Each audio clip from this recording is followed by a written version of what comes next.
こんにちは、東京ベジライフです。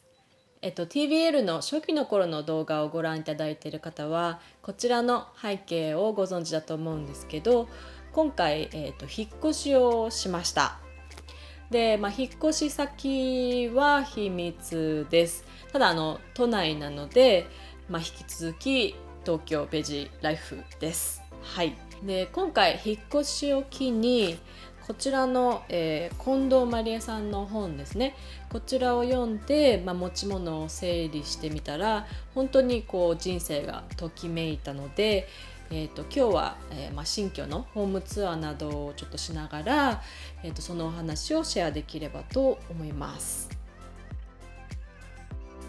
近藤まりえさん、こんまりさんですねのこの人生がときめく片付けの魔法っていう本は2011年に出版された本で、その当時はミニマリストっていう言葉もあんまりなかったと思うんですけど、本当に一世を風靡して、で日本でもう大ヒットしたものになるんですけど、で今年の1月からはネットフリックスでご自身の番組をお持ちになっていて、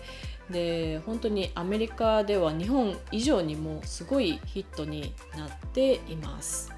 私はこんまりさんの本が出版された頃なので本当にもう何年も前にこの本を読んだんですけど、最初に読んだ時は正直あまり心に響くことはなくて、で今考えてみると洋服を立てるようにして畳んで収納するとか、そういうすぐに実践できる収納法っていうのは試してみたんですけど、やっぱりその大元の自分がときめくものだけを残す、自分が幸せに感じるものだけを残すっていう、そういうコンセプトだったりプロセスっていうものを、受け入れる準備ができていなかったのかなっていうふうに思います。で最近ミニマリストな生活を意識するようになって、自分がときめかないものだったりむしろ負担に感じているようなものに囲まれて生活しているなっていう感覚はあったんですけど、やっぱり日々忙しい中でなかなか大規模な整理っていうのができずにいました。で今回この引っ越しをきっかけに何年も前に買った本を読み返してみると、すごく共感できる部分が多くて、で片付けなきゃ、引っ越しのパッキングしなきゃっていう風に憂鬱な気持ちではなくて、よし整理しようっていう、明るい気持ちでポジティブな気持ちで取り組むことができました。こんまりさんのメソッド自体は至ってシンプルです。で詳細は本を読んでいただければと思うんですが、まず洋服、そして書類、紙類で、次に小物類で、最後に思い出の品という順番に一つ一つのものを手に取って自分がときめきを感じるものだけを残していきます。ここでどんなに大量でも自分が持っているすべてのものを一旦引き出しだったりクローゼットだったりキャビネットから出してくるっていうことが重要で、それをすることによって自分がどれくらいのものを持っているかっていうのを自覚して向き合うっていうことができます。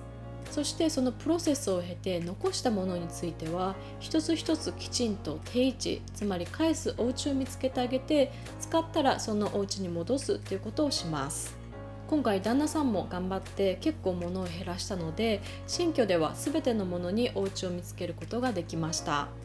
見た目がすごくすっきりしているだけではなく、あれどこに置いたかなっていうストレスがなく快適に過ごせています。私の場合、断捨離というものを減らすことでとても身軽な気持ちになれて、それは素晴らしかったんですが、それよりも大きかったのが、自分が持っているものに対してリスペクトを感じるようになりました。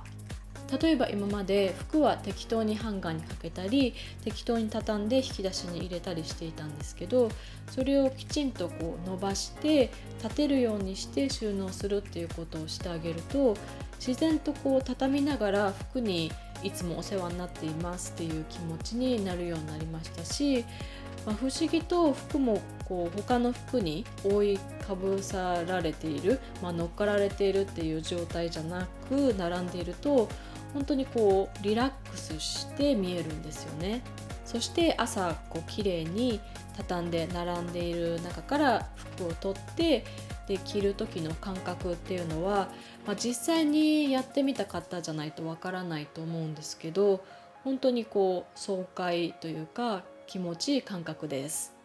で旦那さんの服は自分の服以上に適当に扱っていたんですけど、今はシャツにアイロンかける時も服を畳む時もいつも旦那さんを守ってくれてありがとうございますっていう気持ちを込めて扱うようになりました。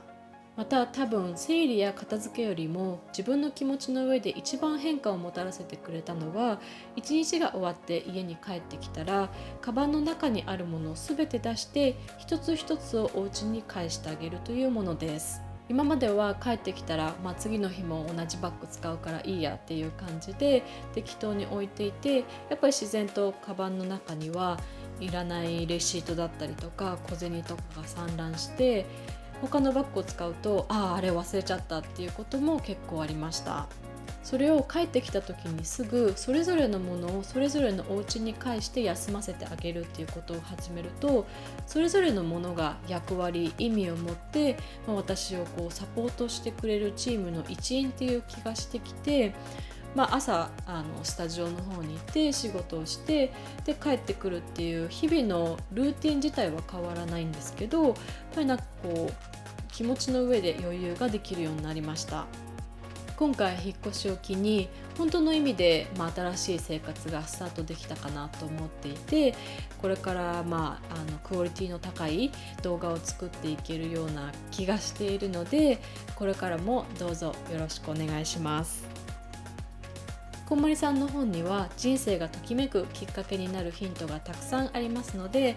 少しでも興味のある方は本を手に取って読んでみていただければと思います。